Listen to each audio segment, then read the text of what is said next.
Welcome to DRTSPR show. This is Dr. Tangella Shiva Prasad Reddy alias Dr. TSPR. Namaste, Adab, hello, and a warm welcome to Sagar Dhara Garu, who has been part and parcel of my electronic media revolution. He was part and parcel of midday politics, Sneha television, and when everyone was fearing during COVID-19 time, he is the one who had come onto my channel, whether it is Sneha, MAP TV, or DRTSPR channels, traveling with me to remove that fear, because he is a crisis man and he knows how to manage the risk and he tells you what risk is all about. So అటువంటి పరిస్థితుల్లో, విపత్కర పరిస్థితుల్లో కూడా సాగర్ ధారా గారు మన వెంట ఉన్నారు. Mid day politics నుంచి మొదలుకొని మ్యాప్ టీవీ కోవిడ్-19 సమయంలో ప్రమాదం ఏంది, ప్రమాద హెచ్చరికలు ఏంది, ప్రమాదం నుంచి ఎట్లా బయటికి పడాలా అన్ని దారులు వారు చెప్పేవారు. మళ్ళీ డిఆర్టీఎస్పీఆర్ ఛానల్స్ కూడా అనుబంధంగా మొదలైనప్పటి నుంచి ఉన్నారు. వారికి స్వాగతం. I welcome you sir. ఇప్పుడు ఒక ఇంపార్టెంట్, ఎందుకంటే నీరు మన శరీరంలోనే 80% పైన నీరు లేనిది మనము లేము. మనలో నీరుతో పాటు బయట నీరు లేనిది మనము లేనేలేము.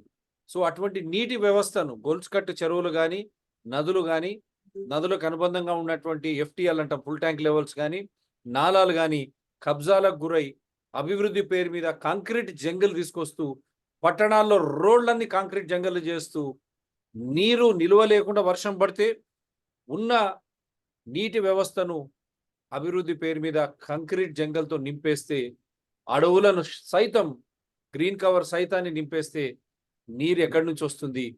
మరి పరిస్థితి ఏంది? ఆ నీటి కొరకే 3వ ప్రపంచ యుద్ధమా అని ఆనాడే చెప్పారు. Third world war because of water is not allowed to get into the mother earth because of concretization of roads, occupation of jungles, forests, everywhere in the name of development. They have destroyed the water bodies, lakes, everything is encroached. Even the full tank level of rivers also not left, even for that matter the oceans. You have seen how Supreme Court has come to the rescue of Cochin when they demolished that building, when it went against the Coastal Zone Regulations Act. So welcome sir, such an important topic. Please sir, go ahead sir.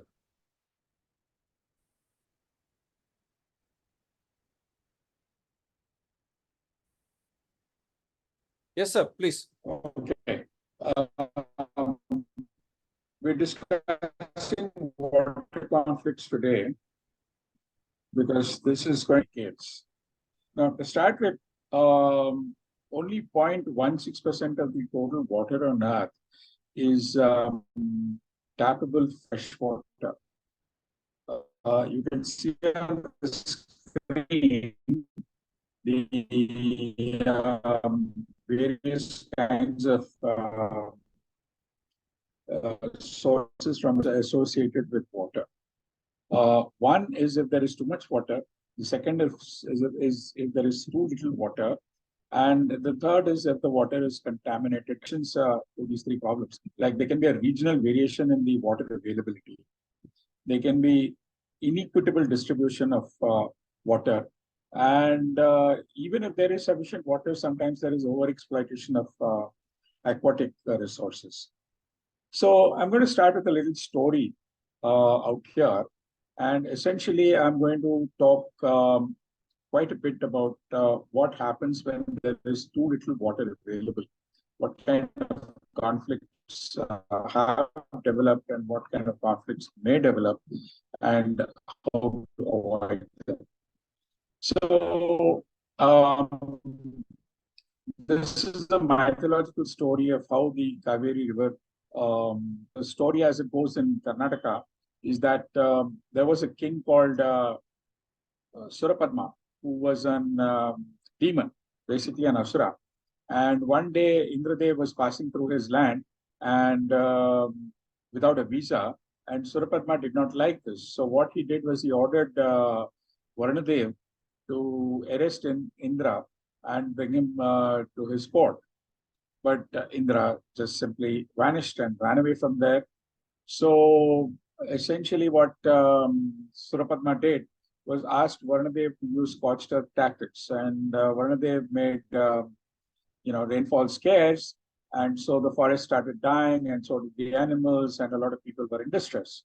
Now, just at this time, Agastya Muni was moving through this area, and he saw what a disaster there was, and he did tapas to Lord Shiva, and Shiva was happy with the tapas and asked Agastya Muni what boon he wanted. To which Agastya Muni said that he wanted huge river to flow in this area. So Shiva gave him a kamandalam full of water from the holy Ganga river, and told him that wherever he poured this water out from the kamandalam, a mighty river would start. So Agastya Muni kept searching for the best possible place to start this river, and like a good researcher, he took his own time.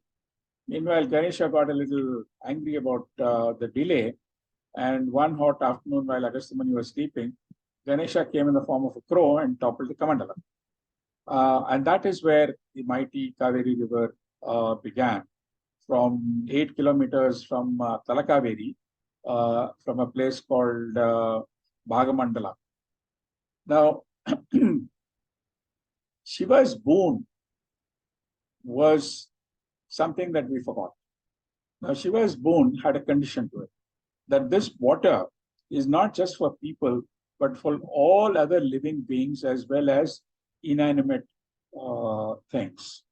Now, we have somehow or the other forgotten the latter, that this water is also for other living beings as well as inanimate objects. And that is why we are, Tamil Nadu and Karnataka are fighting over the Cauvery water.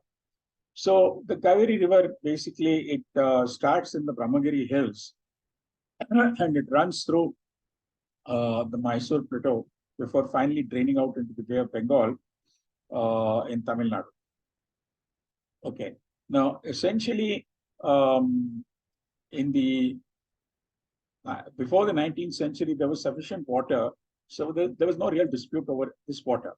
However, what happened is that the British, who ruled Madras province, came to an agreement with the Mysore Raja about the distribution of water, and this agreement sustained itself for quite some time until independence.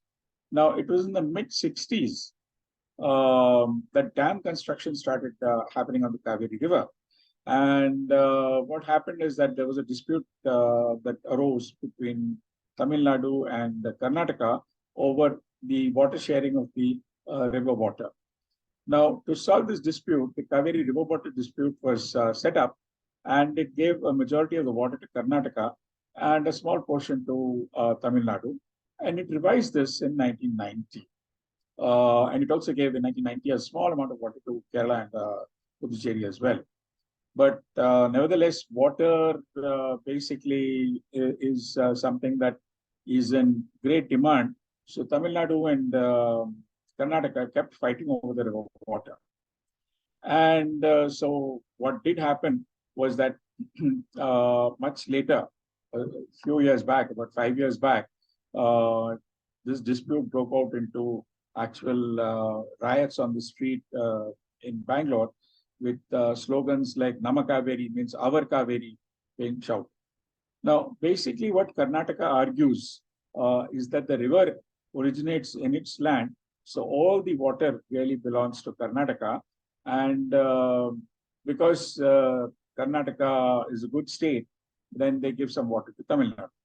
Now, Tamil Nadu argues somewhat differently. It says that it has what is called the first water users' rights, that the farmers in the delta area of Tanjavur, they use the water first, so they have what's called the first water users' rights. Now, these two lines of argument actually are irreconcilable, as we will see a bit later. So, the Cauvery River is not the only river on which we've had disputes. Disputes over river water have been there all over the world.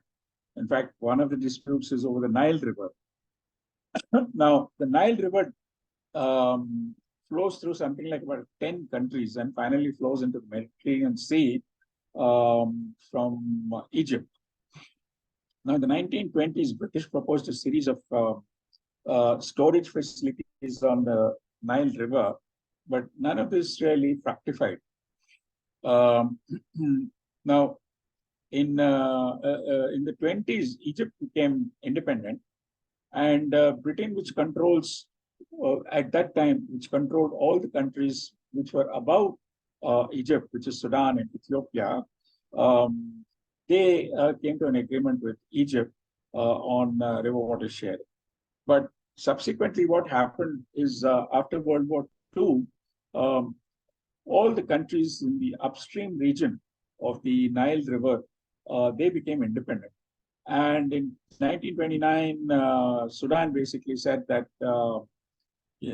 that any agreement that the British brokered with the Egyptians was not applicable to them.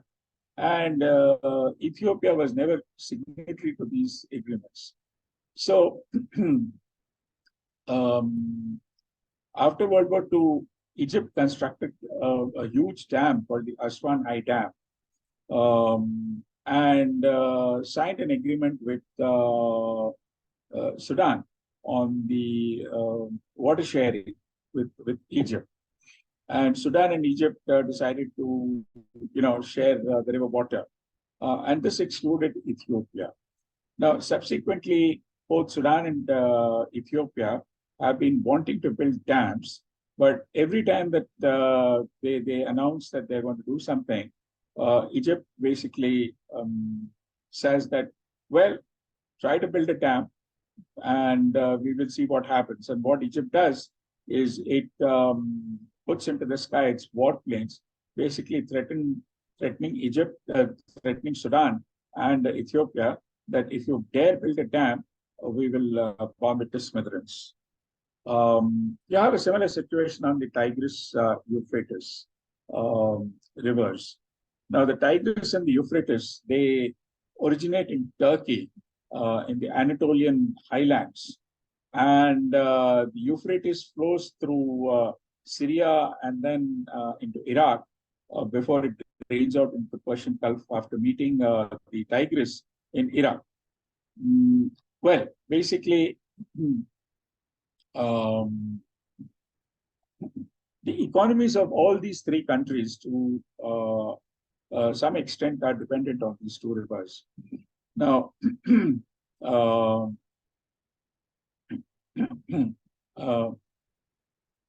there have been conflicts between Syria and Iraq over the water flow in the Euphrates.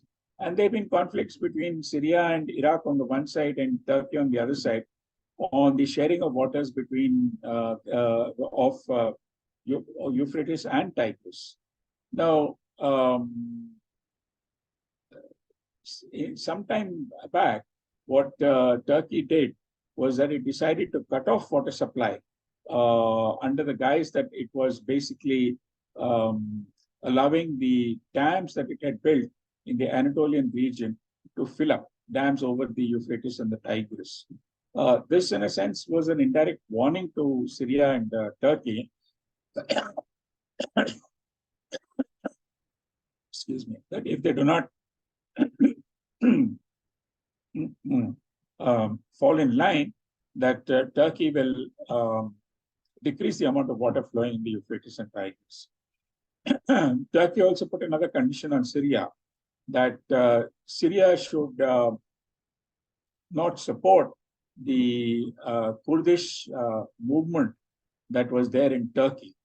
Now, the Kurds are a kind of a tribal group which who occupy land in Turkey, in Syria, in Iraq, and in Iran, and basically they're asking for what we can call Gram Swaraj, or self-governance of the villages. So one of the conditions that Turkey did put on Syria is that Syria should stop aiding the Kurdish movement in Turkey, which Syria finally did agree. Now, there has been in the past a conflict over the Indus water. The Indus water system basically consists of 6 rivers: the Indus, the Jhelum, the Chenab, the Ravi, the Bias, and the Satluj. So, because there was a conflict over these rivers largely originate in Kashmir or in Himachal Pradesh and then flow into Pakistan. Now, the World Bank was selected to arbitrate, and the World Bank basically, in its arbitration, decided that the water of the Indus, the Jhelum, and the Chenab,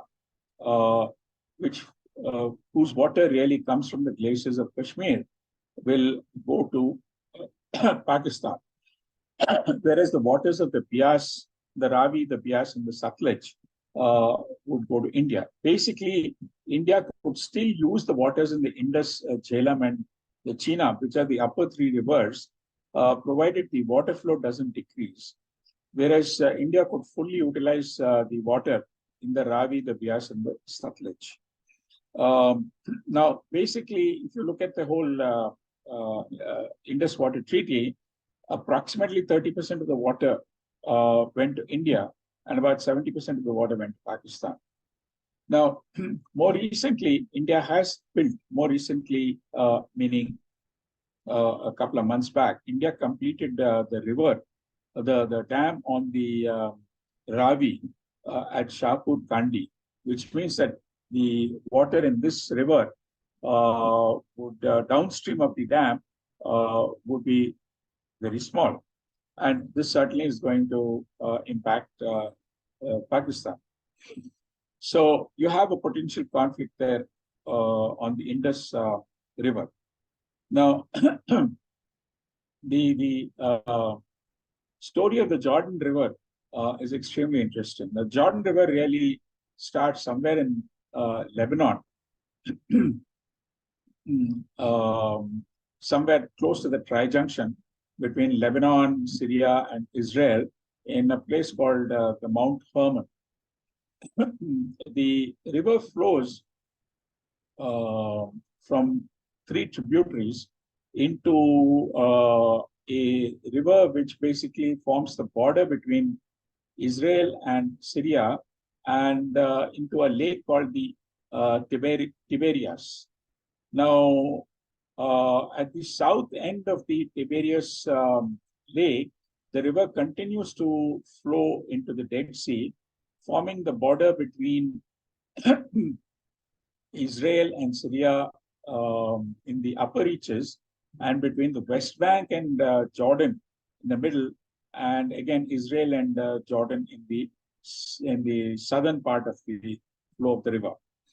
Now, basically, after Israel was created in the late 40s, Israel decided that it would like to tap the river water from Jordan, from the Tiberias lake, by building a canal and using this water to irrigate the Negev desert and to clean the Negev desert.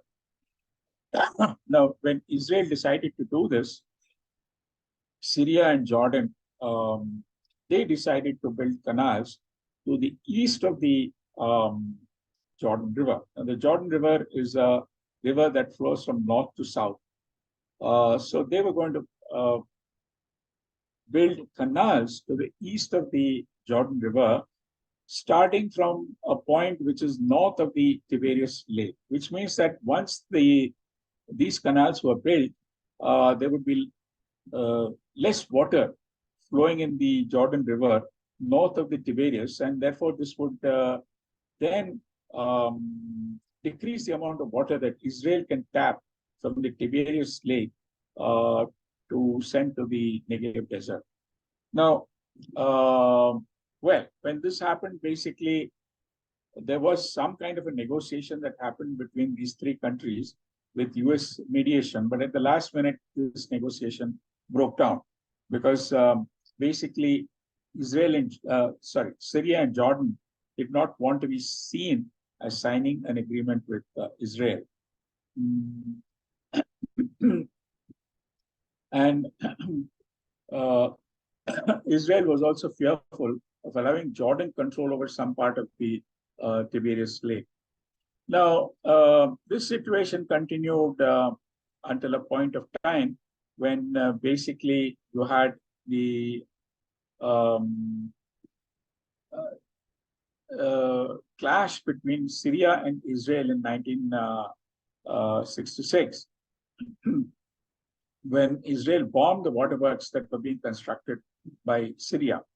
The 1967-68 war between the Arabs and Israel was a high point because it basically militarized the whole border conflict between Israel on the one side and Syria and Jordan on the other side, because they could not come to an agreement on how to share this river water. Now, coming back to India, we have another developing situation. If you look at this map, basically, the Mahad River originates in the forested area of Karnataka and Belgaum district, and then flows into Goa and provides Goa with about 40% of its water. The Malaprabha River also originates in Karnataka, and it flows eastwards. Now, what Karnataka has done is it has spoiled the Malaprabha River by basically building dams on this river and allowing sugarcane to be grown along the banks of this river. And along with the sugarcane, there has been the construction of several sugar plants on this river. So both the water flow in the river as well as the quality of the water in this river have deteriorated. So now what Karnataka wants to do is to dam the Mahadayi River, which provides water to Goa, within Karnataka state, and construct a canal which will take water from the Mahadayi River inside Karnataka itself and feed it into the Malaprabha River. This is something that the Goa state has objected to. And this is an ongoing conflict between Goa and Karnataka. Now,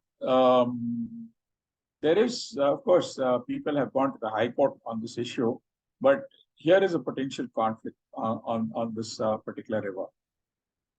Now, if you look at all these water conflicts, basically, why do they arise? They arise essentially because the ecological and the political boundaries within a water basin do not coincide. So you have an ecological boundary, which is a natural boundary, and you have a political boundary which cuts into the ecological boundary. And since they don't coincide, you have a potential problem. Now, what happens across a administrative or political boundary is that each state tries to maximize its water share. And this is what really is the reason for the conflict.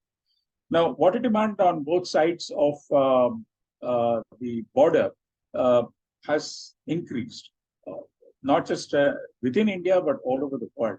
It's because population has increased, it's because of industrialization and urbanization.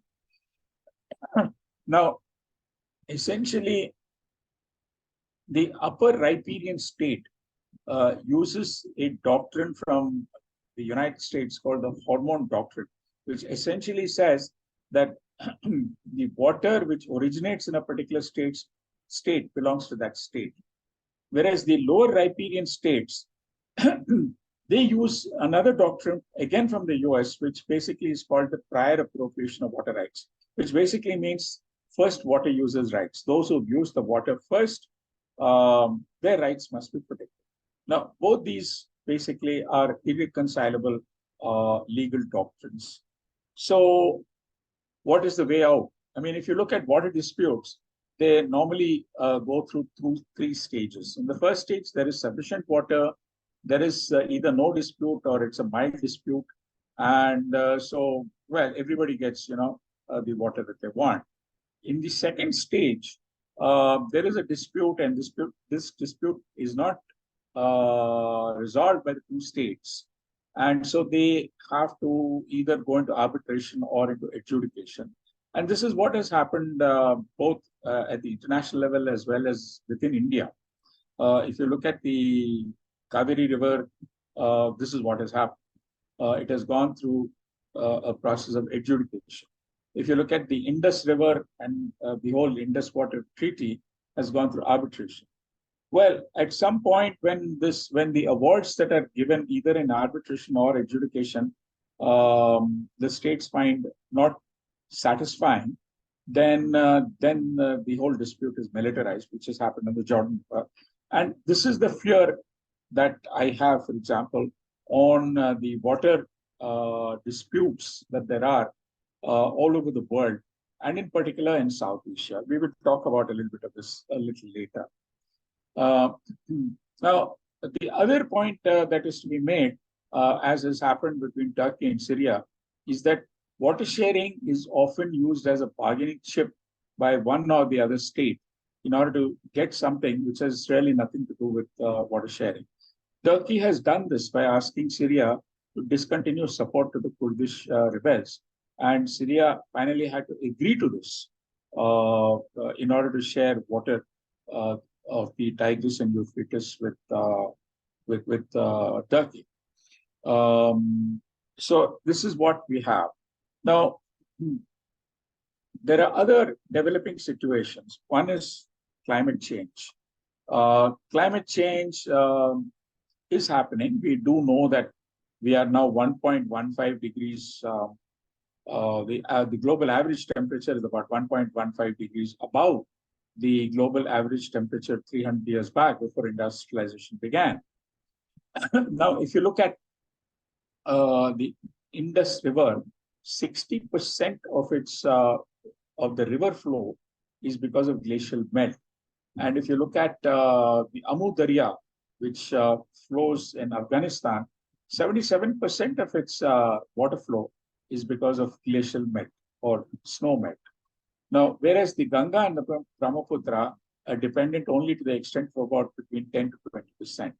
What would happen once the glaciers melt? Basically, what will happen is that there will be a lot less flow in the Indus River in Pakistan. And this would probably lead to conflict between the various Pakistani states that share the river water, namely Sindh and Punjab, which is in Pakistan. Both Afghanistan and Pakistan will be highly water stressed within another 2 to 3 decades. And you can see that in this map. So this is one problem that is definitely going to happen. And it will lead to a situation where if there is water stress in Pakistan and Afghanistan, there will be refugees coming out of these two states. And what will happen to these refugees, where they would go, is a matter of conjecture at this point in time. Now, there is another developing situation, and that situation is we have acid gases being generated in all states which are highly industrialized. And in India, we have several states which are highly industrialized. For example, the region around Delhi is highly industrialized. Parts of Jharkhand and Bihar are highly industrialized. Many of the South Indian states are highly industrialized. Now, when there is a lot of coal or oil or gas that is used as the energy source in these industrialized states, there is the generation of sulfur dioxide and nitrogen dioxide. These are acid gases. Now, these acid gases can travel anything like up to 1,000 kilometers, or even sometimes up to 2,000 kilometers. And as they travel in the upper atmosphere, they are deposited back. And wherever they are deposited, there is a process of acidification that happens. And this is the problem we have in the subcontinent, because the upper air winds for about 8 months of the year, they flow in northern India from the west to the east. That is, they follow the Ganga, and they take a U-turn over the Assam and go over the Bay of Bengal and They come back and flow over southern India, and then finally they move out into the Arabian Sea and are blocked by what is called the intertropical convergence zone somewhere over the Maldives. So wherever these winds flow, these are upper air winds. They pick up acid gases and particulate matter, that is sulfur dioxide and nitrogen dioxide and particulate matter, and keep depositing them along the way. Now, this has implications because if these acid gases are deposited on soils which are basically acidic, they will further acidify these soils. Now, where is it that we have acidic soils in India? We have them in the Eastern Ghats, we have them in the Western Ghats, we have them in the Himalayas. We have them in the Northeast and in the Andamans. Now, these are also places where we have our best forests in India. Now, if there is further acidification of the soils of the Western Ghats, what could happen is that there could be forest dieback. This will happen because basically these forests are more dependent on litter and basically on rotting trees. And if there is forest dieback, the Western Ghat forests will lose their capacity to hold water that they get during the monsoon period and release them slowly. And what will happen is that the major rivers in the Deccan Plateau, that is the Godavari, the Krishna, the Cauvery, these rivers have water flow for about 8 months of the year, and their riverbeds are dry for about 4 months. This will reverse. You will have flash floods during the monsoon period in these rivers because of heavy rainfall during the monsoon, and dry riverbeds from about October onwards.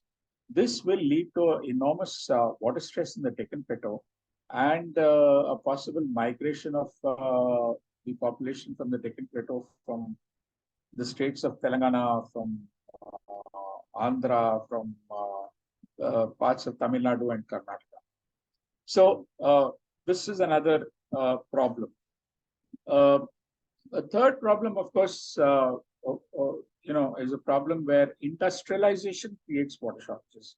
And this has happened, for example, in Shirgaon village in Goa, where deep mining, iron ore mining has been done around the village. And out of the 72 wells in the village, there's water now in only 8 wells. Now, all the other wells have become absolutely bone dry. This has happened because the mine pits have gone to depths which are below the aquifer, and all the water in the aquifer, which basically feeds water into the wells, that is now being drained out into the mines. So much so that the water recharge of the wells is not happening. Yeah. Sorry. You were saying something, sir? We have 5 minutes more. Okay. So we have extreme weather events. You can see from this map that India has already faced extreme weather events, and these extreme weather events will cause heat stress. And in fact, we have very high temperatures, and this will cause heat stress and even chronic kidney disease. And it will cause a situation where, for example, even where there are large water bodies, women here near Kolleru Lake in Andhra Pradesh have to walk distances like 3 to 4 kilometers in order to get water. So what will happen is that if water stress happens, and it will happen, then there will be a situation where basically we would want water from those areas which have water. And that is a sure reason for there to be water conflict. And where is there a lot of water? In the Himalayas. And we have several states which basically tap water from the Himalayas. And the Himalayas could well become a region which could become an area where water conflicts will happen because it has water. Now, India is already a water-stressed country. So if we want to avoid water, basically what we have to do, avoid water conflicts, is what we have to do is come to an agreement that all water resources will be shared equitably.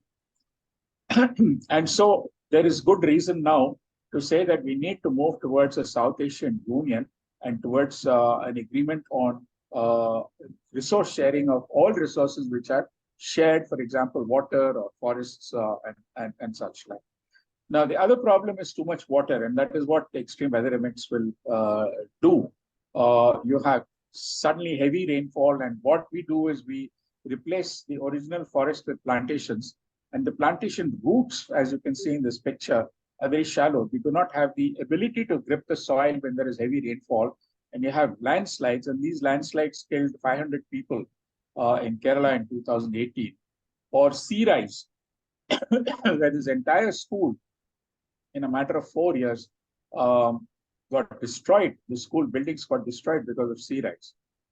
Now, Bangladesh, by 2100, about 15 to 20% of Bangladesh will be under the sea, and about 10 crore Bangladesh refugees will come out of Bangladesh.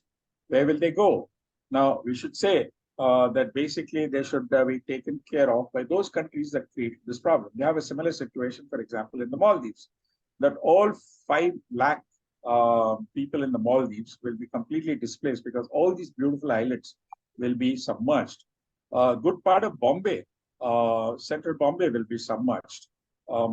Areas in the Godavari Delta and the Krishna Delta will be submerged. So we have that problem. The other problem is that below every glacier, you have a glacial lake. Now, as global warming happens, the water in this lake will increase, and the natural dam that keeps the water in place, they will burst, and this water, millions of tons of water, will flow 100 kilometers to 150 kilometers downstream and literally destroy everything in its way. Villages, dams, as you can see in this picture, the entire dam has been completely broken by this glacial lake outburst flood. And the last 1 minute, sir. Last 1 minute. Flood. Last minute. What is that you want to say? Okay. So, so we have this problem. Now, water contamination is a problem, and this water contamination is something that is going to create a lot of health issues. Like Sagar, for example, is polluted. So what do we do finally? What we have to really do is ask for 2 or 3 things. One is that we form a South Asian Union, at least in South Asia. The second is that we share these water resources equitably. The third is to give what are called rights to Mother Earth and call these water bodies living beings that will protect these water bodies. I will end on a story. Ramappa was a farmer whose fields were spoiled by